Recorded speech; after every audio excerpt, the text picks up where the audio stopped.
two belongs to you and me. When I talk for 2 minutes, I get the next 10 absolutely free with GT&T.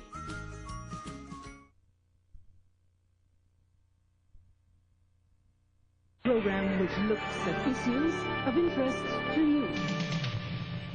Welcome to tonight's program with Dr. Grantley Warren. It is September and it is Education Month once again in Guyana. And as we have been doing for a number of years, we have taken time out to treat with this whole question of education. Perhaps, as it were, to take a snapshot as to where we are in education in 2013, an era that is so pivotal to hopefully realizing what it is we hope to achieve as a nation. Now, one of the things that I presume that was intended when Education Month was set up was to allow for the evaluating the state of education, as hitherto made reference, and if necessary, for resetting of presumably our objectives, targets, methods, and the tools that we use or intend to use to accomplish the mission. Hopefully that mission is in part to be read to mean making relevant the products of that process, the Guyana citizen. Much of the last number of weeks has seen various contributors on the state of education in this country, and I think our viewers must have been assailed by various commentary about whether education was in crisis or not. At every level in the society we saw some inputs. The Minister of Education, for instance, staunchly defending the view that education was not in crisis. Anyhow, we will enjoin that discussion, as it were, at this time. And we have the benefit of three people who have been dedicated to education, I suspect, all their lives. In the first place, we want to recognize the presence of Mr. Olato Sam, the Chief Education Officer of Guyana. Mr. Sam has spent some time with us in other reviews that we have conducted on education. Mr. Vincent Alexander, himself a veteran educator, registrar at the University of Guyana, and he continues to be a lecturer in his discipline. And then we have Dr. Henry Jeffrey, scholar and former Minister of Government. More particularly, he was a Minister of Education, and so he brings to his own specialization a number of years of having to think quite deeply as to what it is that we are supposed to be doing with our education system and the outputs that are contemplated. Gentlemen, welcome to Spotlight. Thank you very much. Mr. Ladasam, you have the distinction of being the chief educator in this country at this moment. And so perhaps what I'll do is ask you, in what circumstances you would deem an education system to be in crisis? Perhaps we should just start there. Under what circumstances you would deem an education crisis system to be in crisis? We would all agree that crisis is a rather strong word. I think you'd have to certainly agree that a number of the institutional structures, long-standing processes, procedures, expectations with regards to output, a range of elements would have to be non-functional or dysfunctional at some point in time before one can make such a pronouncement. I am of the belief that we are nowhere close to that stage. I think that I guess part of your objective here is for us to have a candid discussion as to where we are and what might be a more appropriate I guess brand for education in Guyana in 2013. Gentlemen, you've heard Mr. Sam's comment on the whole issues to at what stage should an education system be deemed to be in crisis. Your comments on, one, his comments, and two, your own perspectives on that issue? And frankly speaking, I would be cautious not to be engaged in using terms like crisis. I would prefer to be engaged in a discussion that identifies and specifies the things that are wrong. Let those who wish to call it crisis or whatever they want to call it. So I would not be, I prefer not to get involved in that name calling, but certainly prepared to discuss the myriad issues that face the education system that require action. Yes, that precisely is the focus of this program. Our starting point was this thing that has been in the papers. Every day you open it, you see crisis, crisis. Dr. Jeffrey? Well, I would say most systems are supposed to provide some outputs.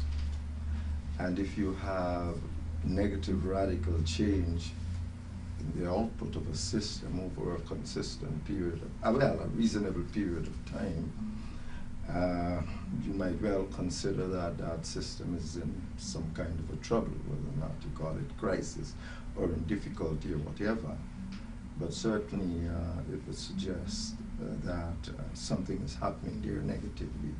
When people say crisis, I think that's what they mean, that the system is not producing the expected outcome, and it has not been doing so for some period. I doubt that that is true. That's a different story altogether. I don't think they are correct in saying so. But I think that's what they mean. Well, let's then join the discussion precisely where you've taken it. You've identified specific outputs and the failure to achieve certain outputs as one of the yardsticks that you probably target at establishing crisis or not. What specific outputs would you have seen relevant that we should be looking at to establish whether in fact we've had performance, underperformance, or whatever?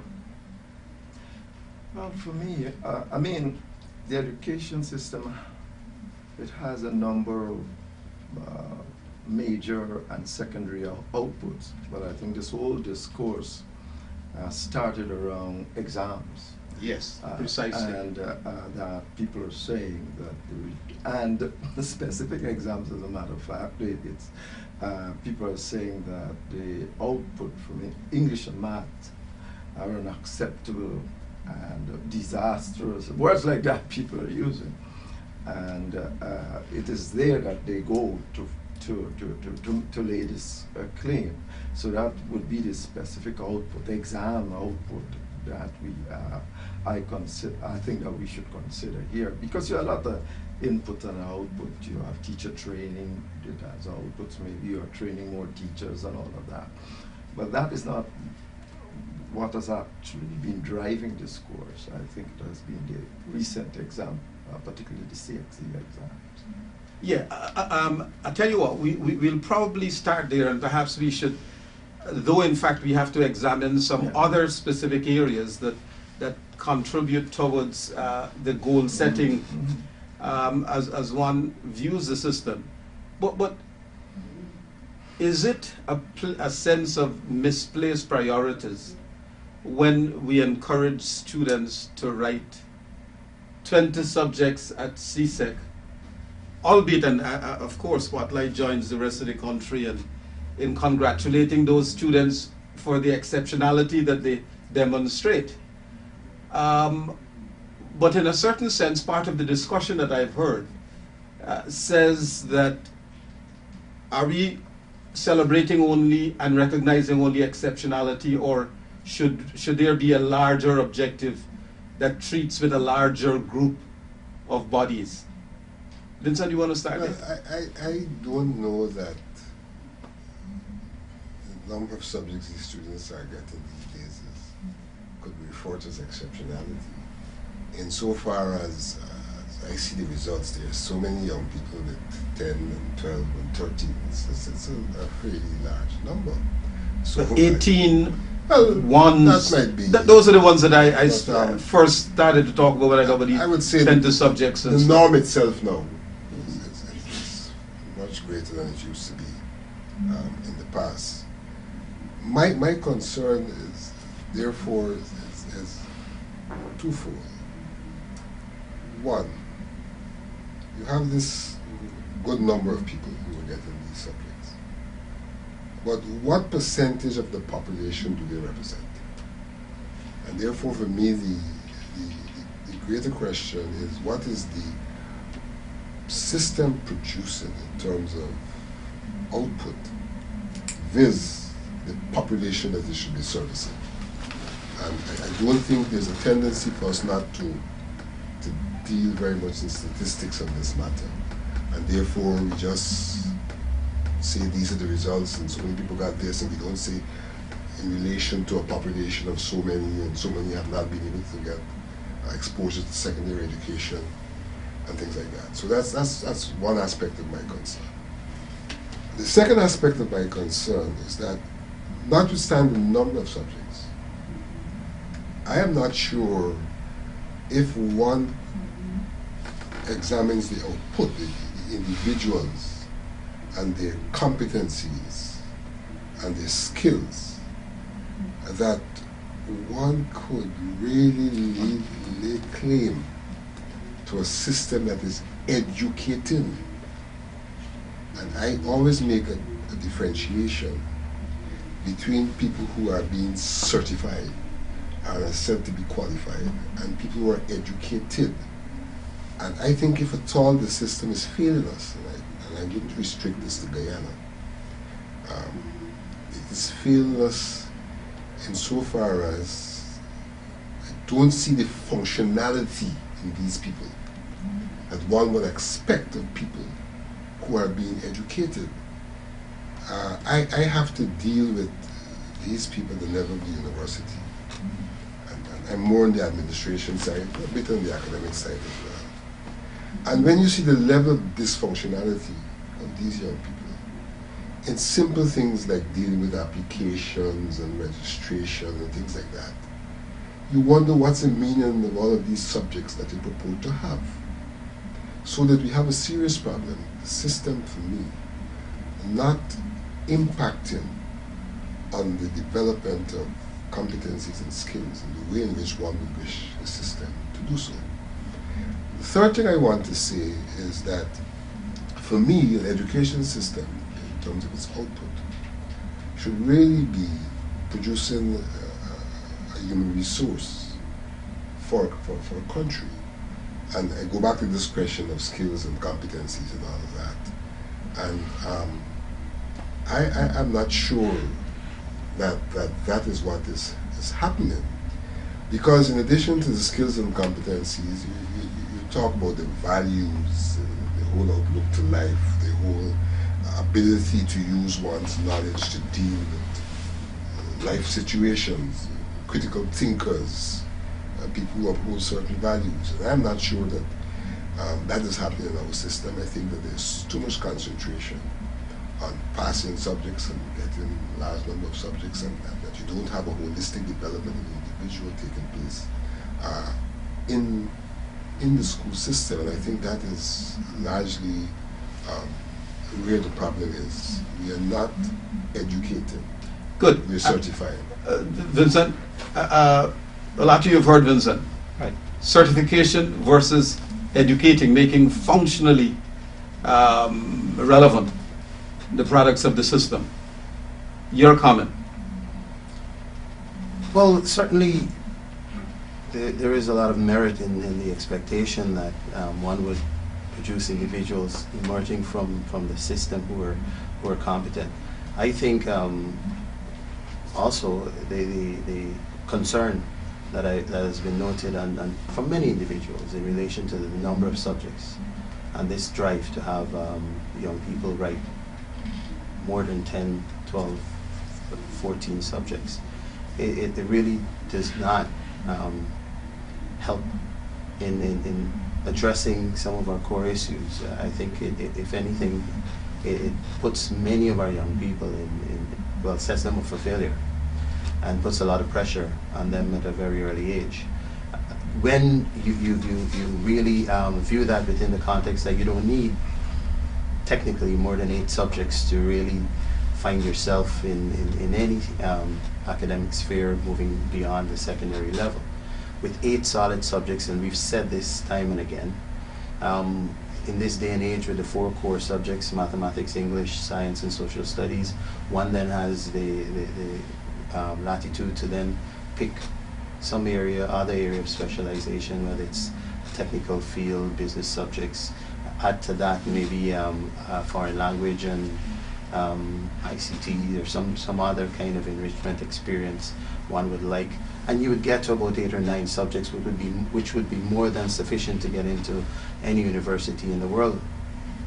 I think that somewhere along the line we lost the script, so to speak, and got sidetracked into thinking that this rat race in getting more and more subjects every year was of some benefit to our young people. Besides bragging rights, it really doesn't have any true currency. So I would agree that that is not a positive, but I think that there are other things going on that really need attention. I don't think that the conversation has ever addressed the issue that as a nation we've established a rule long before I was Chief Education Officer that all students writing CSEC should write English and mathematics, and then view the results vis-a-vis that expectation. Is everybody adequately prepared to write English and mathematics and then succeed in doing so? And to make it mandatory certainly is an area of concern. We should also discuss in clear terms, and when Dr. Jeffrey was speaking about outputs, I think it's important for us to place that discussion within a national developmental context. What is it really we're expecting from our young people? Vis-a-vis, as Mr. Alexander said, you know, what we want for the nation.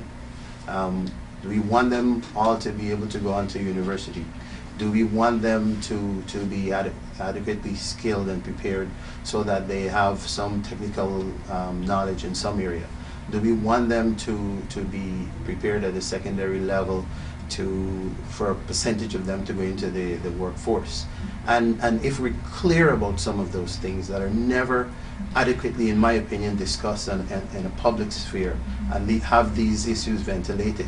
So we know that in most countries, on average, most developing countries, you don't see more than about 15 to 20%, if you're lucky, of the graduates from secondary going on to university. And one can investigate that, and the evidence is there. Developing countries fare better than we do in that realm. But of late, you see that in many countries, even the developing countries, technical and vocational education and training has taken off. And so that is an area of strong emphasis. In a developing context such as ours, I have long advocated that has to be an area of strong concern and focus. Are we, with our very academic slant, giving due consideration for what needs to go on with Tibet education in this country vis-a-vis the national developmental thrust? Do we then, when we look at all of these expectations, can we say then that maybe when we talk about who passes mathematics and English and who gets 5 and 6 subjects, we're speaking about that within the context as to what we want for the development of the country, and not just for the numbers. The numbers by themselves shouldn't mean anything. It has to be tied quite clearly to what we want for this country. You know, for the last 3 education months, even as I was just going through some of the notes that I had made, some of my written notes, this theme has been coming up, and with greater clarity. There seems to be a statement that there is an inappropriate focus, as reflected through what we are doing, as far as the education system is concerned.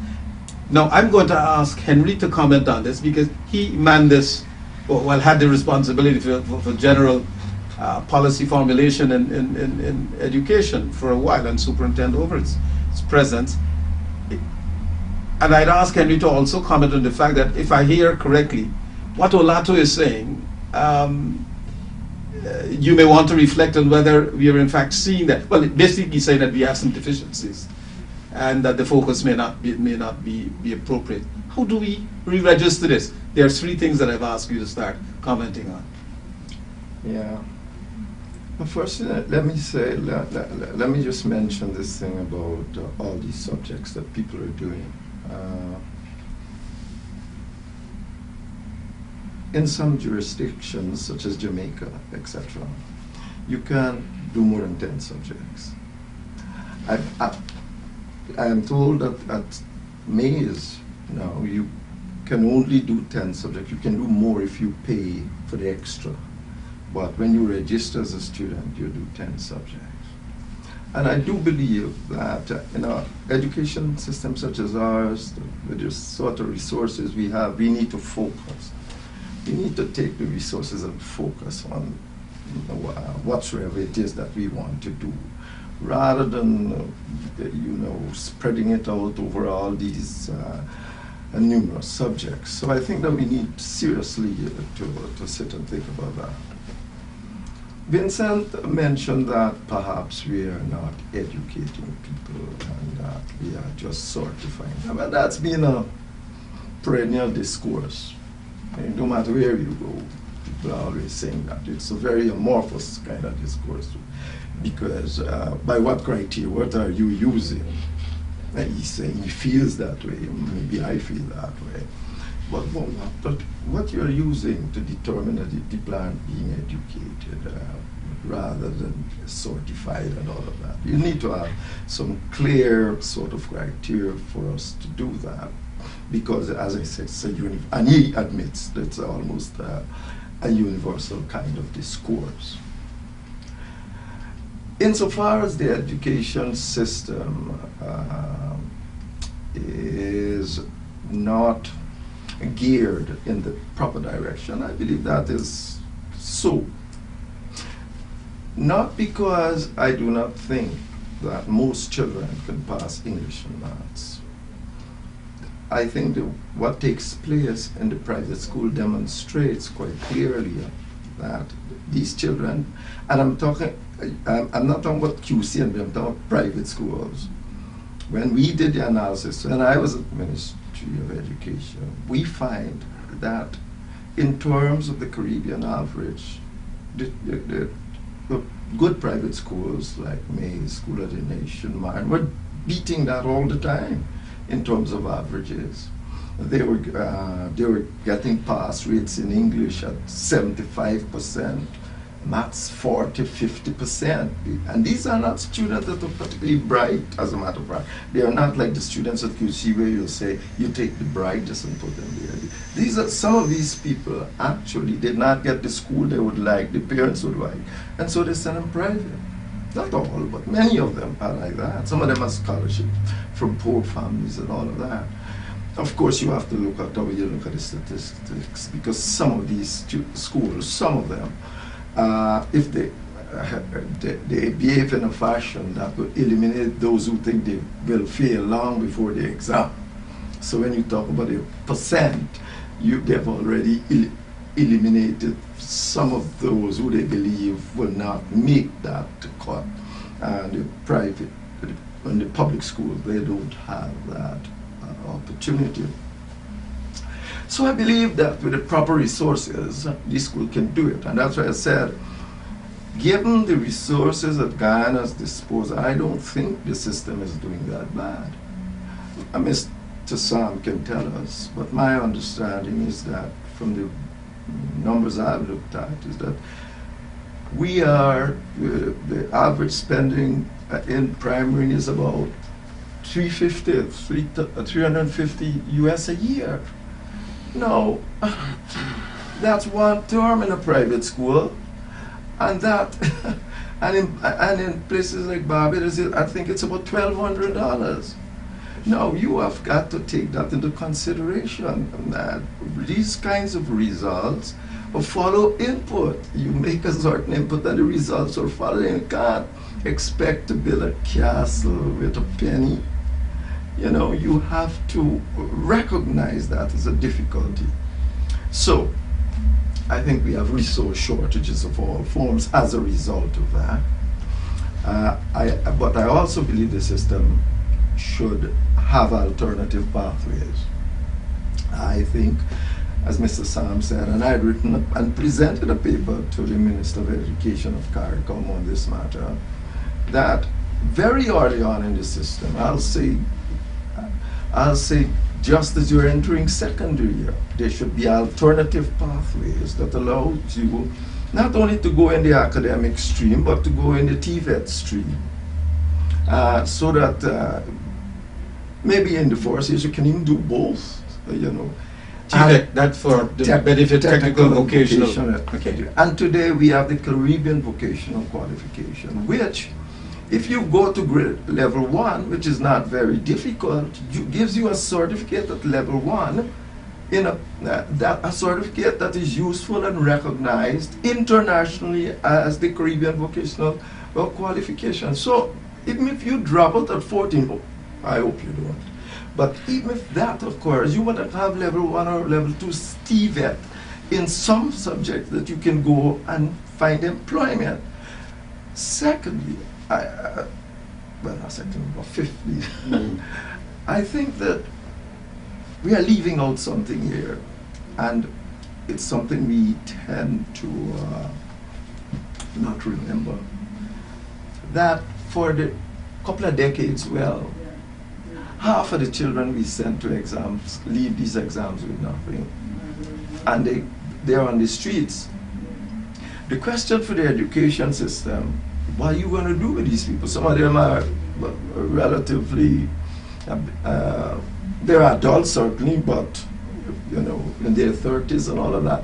What is the education system going to do for that group out there? Because they are going to become very social dysfunctional when they can't get the things other people are getting.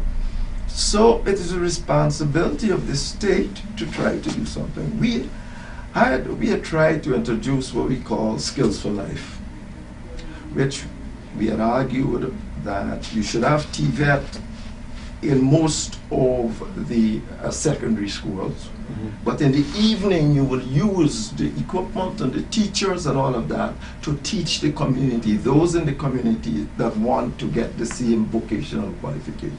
So it was a broader thing that says you got to go to the community now. It is not simply schools that the Ministry of Education should be looking after and such, but those out of school. And we had started that Skills for Life program in the DVC. I'll tell you what, you're going to have another opportunity, another bite at this. What happens with those who did not succeed in one of the areas in which we are defining success, whether in a limited way, including with English and math, etc., or in some other ways. You're going to have another bite at that, Cherry, because that's a specific set of the discussion that is around is properly located there. What happens with these who we call the dropouts, who passing through the cracks? Olato, you've got a couple of minutes just to think that, and then we'll... Well, I'll address that, but I really must point out that our statistics, and I've evaluated this definitely over the past 5 years, don't bear out what Dr. Jeffrey said he found during his time in the ministry. Our public institutions, clearly, let me just start by saying that there's almost a mirror image. As he said, when he mentioned the good private schools, and I think we all generally can appreciate what he meant by that. But our public institutions outstrip the good private schools, and have been for the last number of years. And you can see, as you go down the list, almost an identical spread in relation to performance. Now, we have the data to show that. And so I don't want people out there to run away with this misconception that private institutions are doing better than public schools. I want us to be clear about which yardstick you're using to measure what this doing better thing is all about. But we can discuss that. But the other point is important. Students will leave school with 4 subjects, some technical subjects. In this day and age, many of them are leaving schools having passed a number of business subjects. And many of our secondary institutions do rather well in those technical and vocational areas, where they get 100% passes and things of that sort. What you don't see is some value for that in most of the contexts external to the education system, where someone who might come to you and might not necessarily have mathematics or English, but has demonstrated competence in other areas, can get a foot in the door with some opportunity to maybe overcome the other deficiencies. The second chance opportunities provided by corporate entities or post-secondary institutions and things of that sort really needs to be beefed up to another extent. Where I know in other countries, you're allowed to get in the door and you're upgraded at some point in time during your sojourn at whatever institution it is. So I think there's some room for that. But I think the credentialization process has taken hold, where you would see, for example, an ad for maybe a pump attendant at a gas station, and people would say they want somebody with mathematics and English. And we really need to ask ourselves, is that absolutely necessary for someone to perform those functions? And can we be clearer as a nation in relation to what it is, as I said earlier? People really need to have to perform those functions and be competent, sir. And maybe we work with them to overcome the deficiencies. There's a move internationally where people are saying, come with what you have. We will help you to get to where we want you to be, rather than excluding people from the outset because they don't have X, Y, and Z, and really leaving them in the lurch. And I think when we develop more of that type of behavior and provide opportunities for people to upgrade themselves while engaged in some institutional structure, we will not have some of the issues that were alluded to a little while ago. Mm-hmm. I'll tell you what, we're going to take a short break at this time. And when we return, we can't help but going directly into an examination of the question, how global is this education that we are providing, and to what end? Even as we must then take on board specifically what has just been raised here, because it is of specific concern to this country. The 40, 50, or 60% of those who do not meet any particular levels of acceptable success, having gone through the high school system as we know it. And to look at some of the alternatives, some that were tried and discarded, whether in fact we don't need to re-examine them, and the locus for the decision making, the reallocation of the resources that are needed to ensure that $300 US per primary child is not spent on things that are outside of the real needs of the society at large. We'll take a break at this time and then we'll resume on those issues.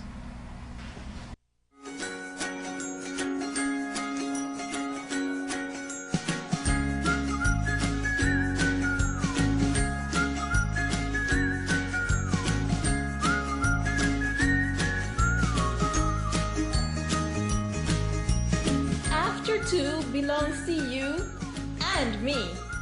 When I talk for 2 minutes, I get the next head absolutely free with GT&T.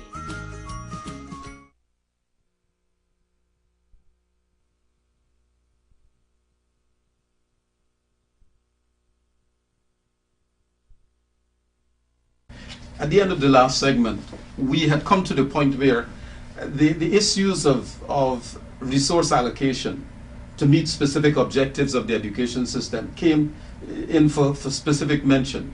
Then there were two ancillary issues, one having to do with the question of a product for what, and what happens with those who did not achieve what are described as minimum levels of success going through our secondary education system in particular.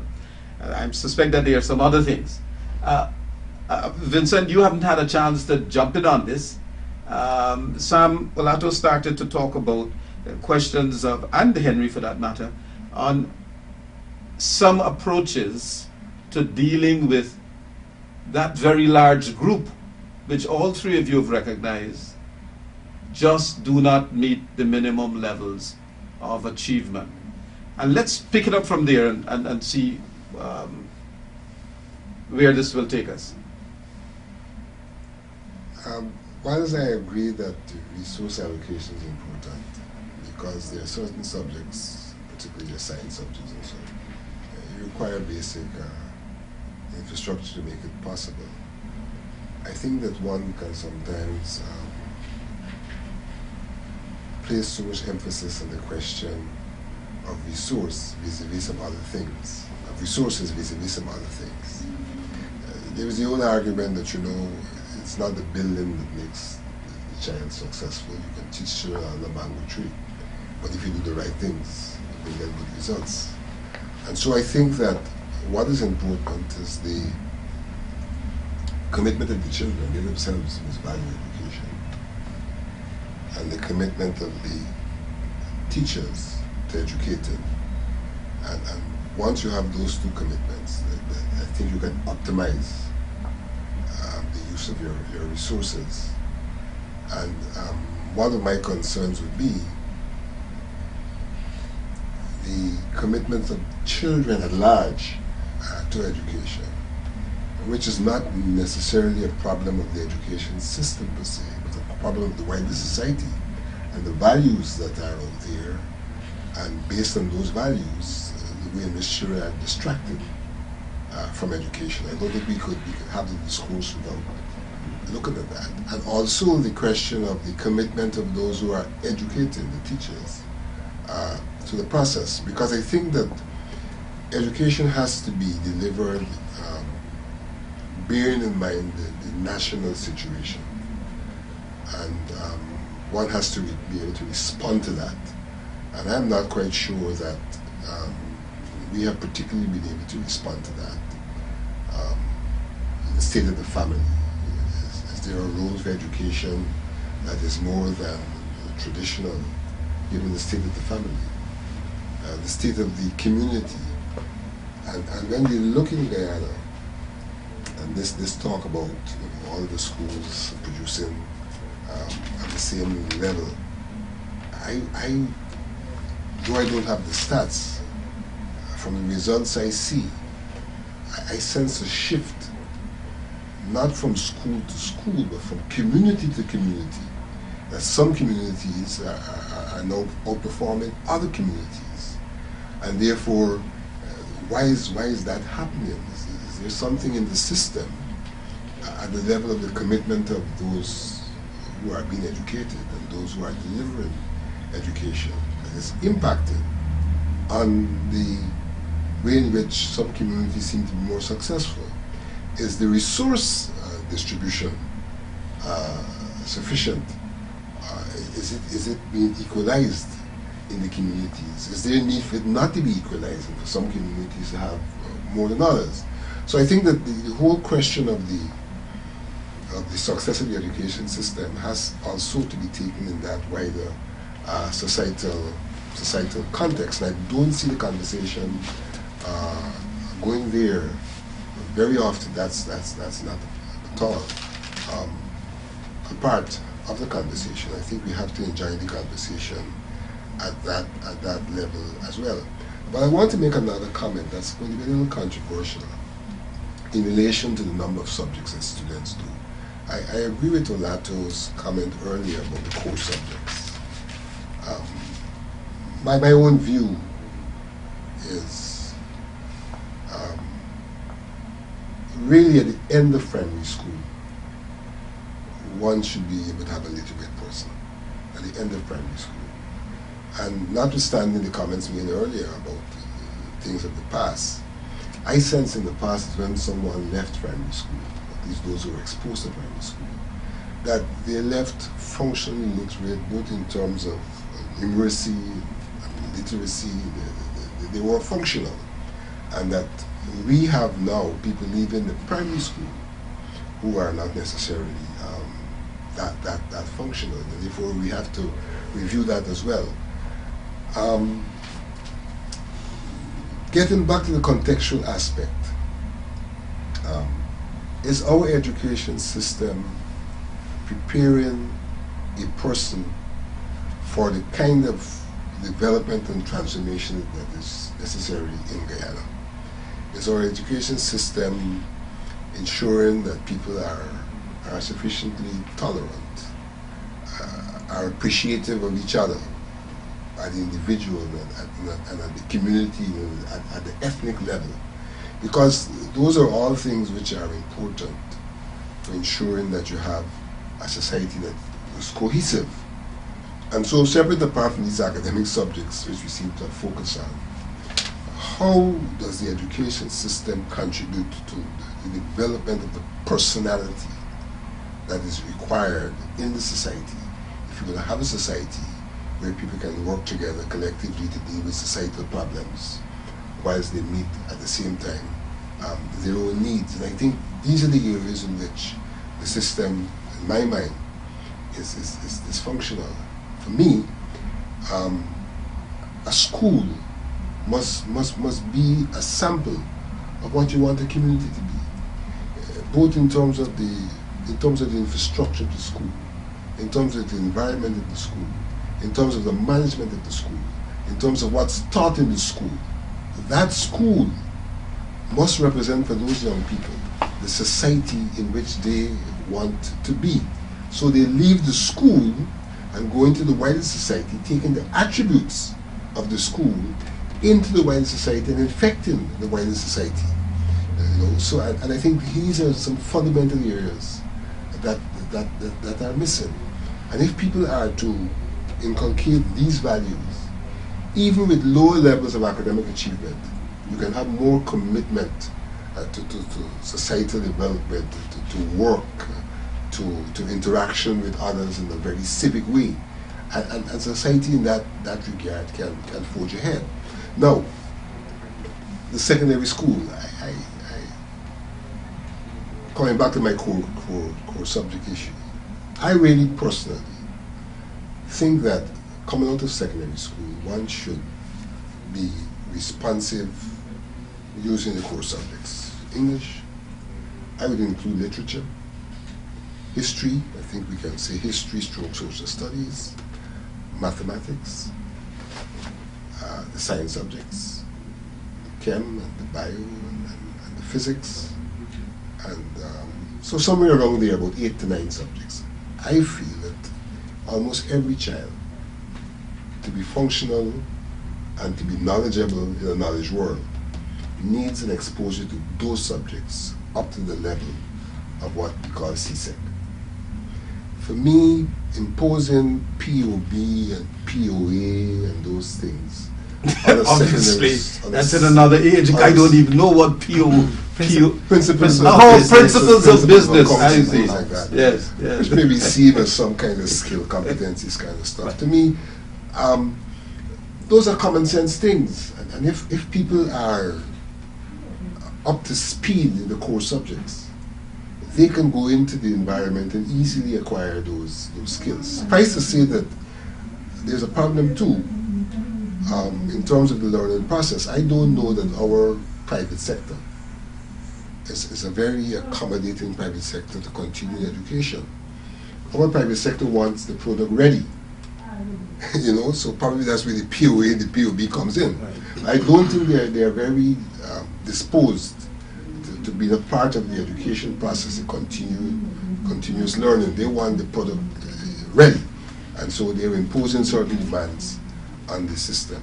Now, to close it, I'm saying that to a large extent the state has a responsibility to its citizens in determining where the society is at, to ensure that the education system is responsive to where the society is at. And it's not merely a question of academic subjects, it's a question of holistic development of an individual who can go there, be civic, be functional, and I dare say this might be old-fashioned, patriotic. Oh, it's not old-fashioned for me. Anyway, I tell you, this has been a free-flowing discussion. It's a very different kind of program. But notwithstanding, I think out of it, some truths are evolving that need to be part and parcel of the conversation at large. Now, we have the introduction of the idea. And if only to take this to its logical conclusion, Vincent in part says the state has a responsibility to articulate, to interpret and articulate where the society is and where it's supposed to be going, and to cause that to be implemented by a government as part of the program that is set. There are some simple things. Henry makes the point, we're spending a little bit of resources on education, but yet we can spend and develop a curriculum that so makes the demands. I can't imagine a curriculum for 8 subjects being the same as a curriculum for, the cost for 8 subjects being the same as the cost for 20 subjects. And if we were to focus that, then presumably we should have some benefit from the concentration and the focus. So is that not something that we can make a decision on? And not here. I'm saying that the conversation should be saying that's where we want the education system to go. But I think industry is driving it. The development of all of these business subjects that were mentioned, the demand for them. And in fact, to remove them from the academic curriculum now, I think you would have to face some serious opposition because of a large percentage of our young people you would find now opting for many of these subjects because they feel that this is their this is what will get them into the workforce. But I like Dr. Dr. Jeffrey's emphasis on the fact that some schools are doing well even with those limited resources. I think his plea was for more resources in public schools for us to see the kinds of things emerging from private schools. But let me give you a perfect example of what encourages me and many of us in the education system. A school like North Rhineveld Secondary, we commonly know the school as Multi, has now been regraded from a previous List B school to now a List A school of the ilk of Central and Breakdown and Christchurch and North Georgetown. Simply because for the past 3 years, they've performed exceptionally well. This year, I think 80-something% of their students passed English, and 60-something% of their students passed mathematics, well above the national and the regional averages. That is a success story that isn't being plastered all over the newspapers. Well, you should. I know. I mean, I've mentioned it enough times. But what I'm saying is, we had good leadership. We had strong leadership. We had systems put in place that made teachers care enough to work a bit more. And I think, as I was listening to Mr. Alexander when he mentioned the whole issue of teachers and what can happen in a community to make this work, even within the context of limited resources, I have to agree to a large extent that if you get a number of these variables coming together well, we have seen it work already. And it's just a matter of replicating that model in more areas. But what undermines it, for example, is when you have a school where your entry population is not the most skilled and most stable. And teachers are demanding that these students do 13 and 14 subjects in the first year. And so those are the things we're working against to root out of the system. And it requires a change in our mentality because the parents themselves outside there are clamoring for more subjects. So it's not just something that you can deal in isolation and legislate just at the level of the Ministry of Education. You really have to look at all of the prevailing external factors. Let me just clarify some issues. Firstly, I think that I note Vincent's statement about teachers. Resources isn't everything, and nobody's claiming that, but it's resources that must exist to buy the good teachers, or else they all go away. So the best teachers are leaving and gone. So when you start talking about committed teachers, you got a problem immediately there. It's resources that you must have resources. Not simply in the school system, because when you say that you're spending $350, that don't reflect only the school system, it reflects a level of poverty in the society generally. Therefore, perhaps the most important driving factor in education is parental involvement. Parental involvement is so important. One of the factors, and I'm going to give you some numbers just now for my statement that the private school, at least when I look at them, are doing better. One of the most important factors is that when you see you pay for your child to go to private school, you are there all the time. Indeed, you didn't allow them to go to public school because you believe you want to drive that child. And you want that child to succeed. It's a very, very important factor. School management, I would say, is the central factor in all of this. You can have a school with maybe even untrained teachers and all of that, but if you got a good school managers, he can do things. And the private schools are managed properly because they have bottom line. They can fail if the students don't do well. Public school don't face that, and it is so important. So these are all important factors, but if you go back and look at them, they are based large on the amount of resources you have available to you in any given system. I will say that I looked at the numbers, and I'm looking forward for Olato to publish his numbers. Sure. Because just now, I'm looking forward for them, because you said the multi has gotten past 80-something%. I didn't ask you whether it's grade 1 to 4 1 to 3. 1 to 1 to 3. I consider 1 to 3. But when I did the analysis at that time, you wanted to know, because you want to see, essentially what we were trying to do, not really to make a comparison between public and private. You want to see what happens when the factors I've just told you about, good school management or driven school management, parental involvement, teachers being the best kind of teachers that exist, decent school building, and these things come together. That's what we wanted to do. Would these children go and pass this exam? Would they? And let me tell you what I found. For instance, in maths, at that time was 2002, you had QC 1 to 3, we are talking about in maths. QC was doing 89.2%, Bishop was doing 86.1%, Mays was doing 85.7%, and School of the Nations were doing 54%. The Caribbean average at the time was 38.1%. You see what these private schools have been doing. I'm taking the best guy in the schools and making that comparison. And in English, there's a similar number when we did it. We had a Caribbean average of 53.7%. Guyana as a whole was doing 34.5%. QC was doing 99.2%. Bishops was doing 96.8%. School of the Nation was doing, Mays was doing 65.5%, and School of the Nation was doing 78.8%.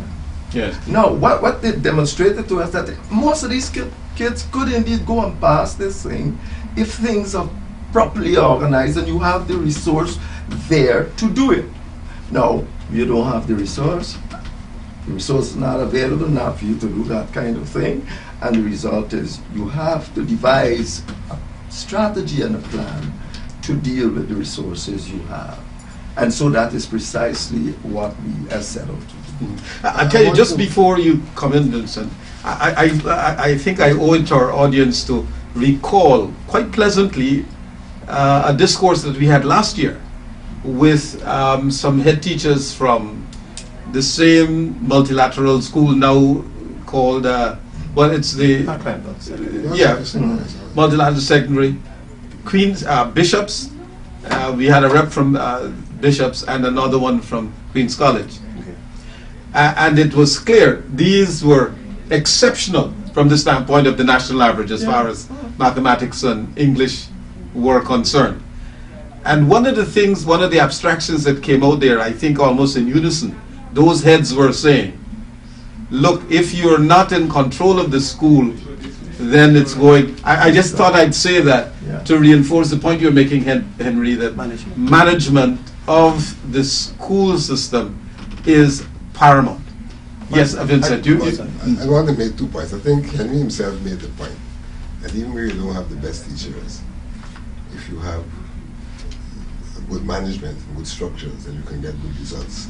I want to reiterate that against his own point about us losing the best teachers. But I want to get to the parental point that he made. I've said before that the school system must be responsive to the reality of society. And we have realities in our society where there are many single parents, where there are many parents who themselves are children. And therefore, how does the school system, the education system, respond to that fact? Because it's a reality. In its attempt to deliver the best education, here is a variable that is not,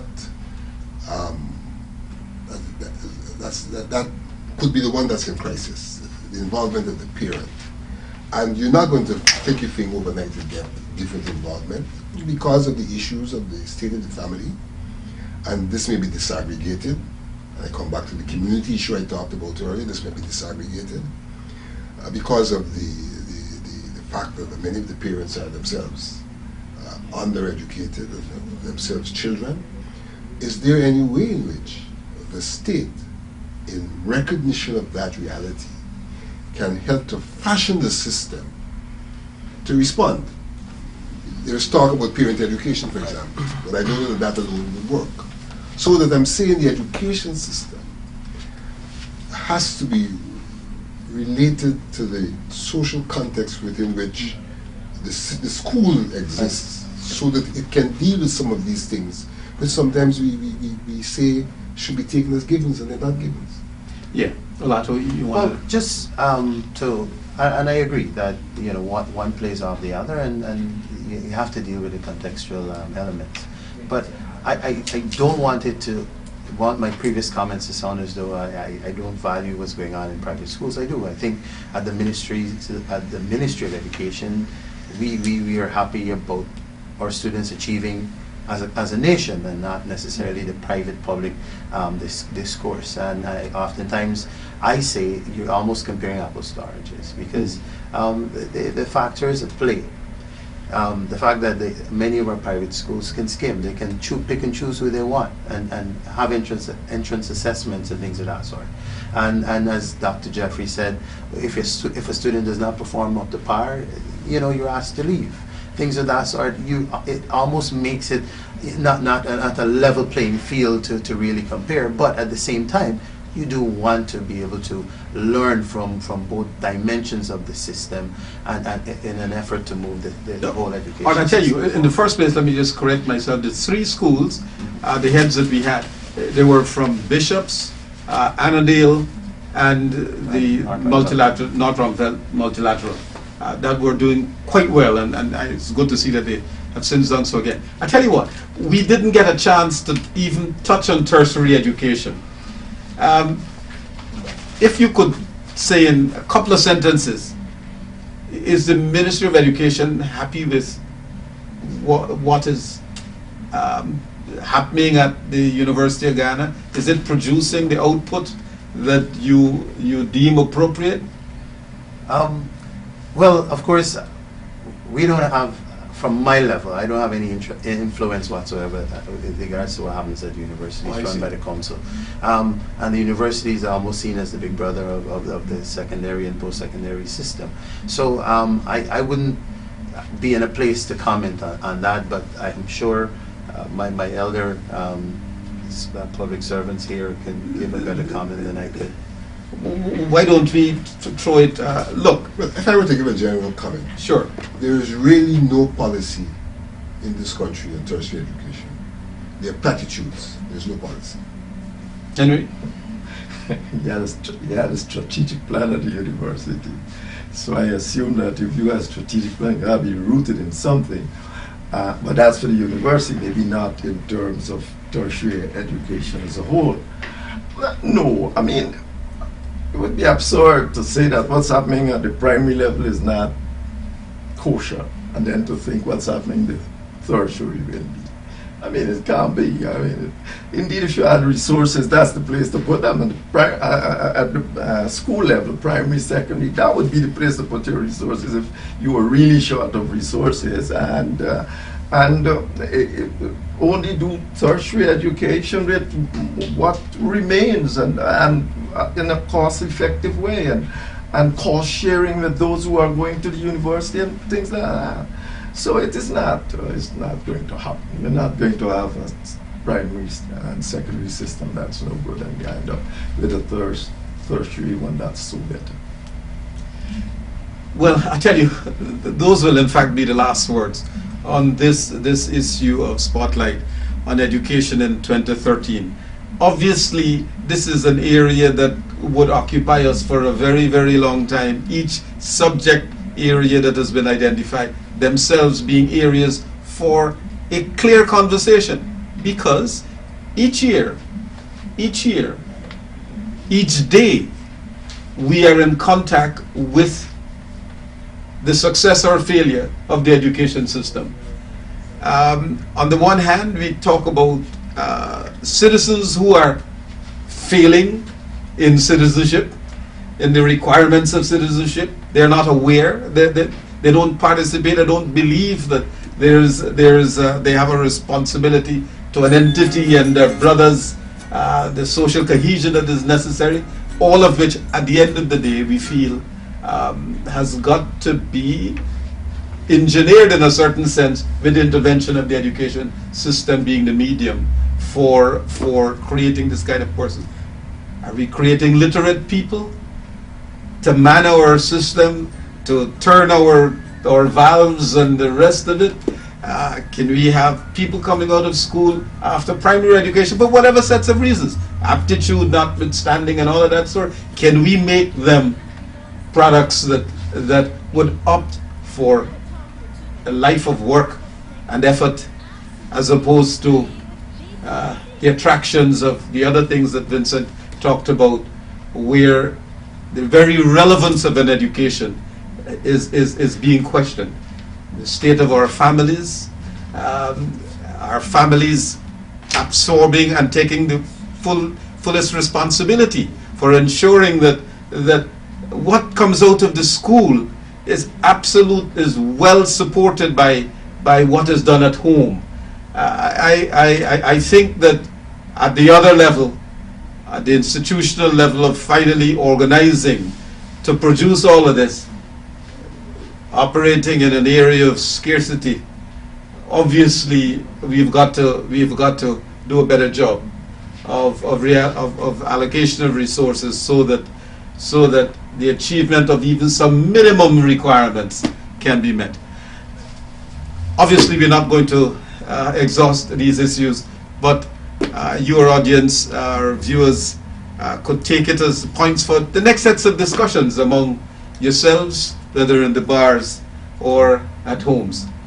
I'm Grant Lee Waldron saying good night with, first of all, thanks to our panelists, Dr. Henry Jeffrey, Mr. Vincent Alexander, and Mr. Lato Sam. Gentlemen, thank you. I'm Grant Lee Waldron saying good night from Spotlight.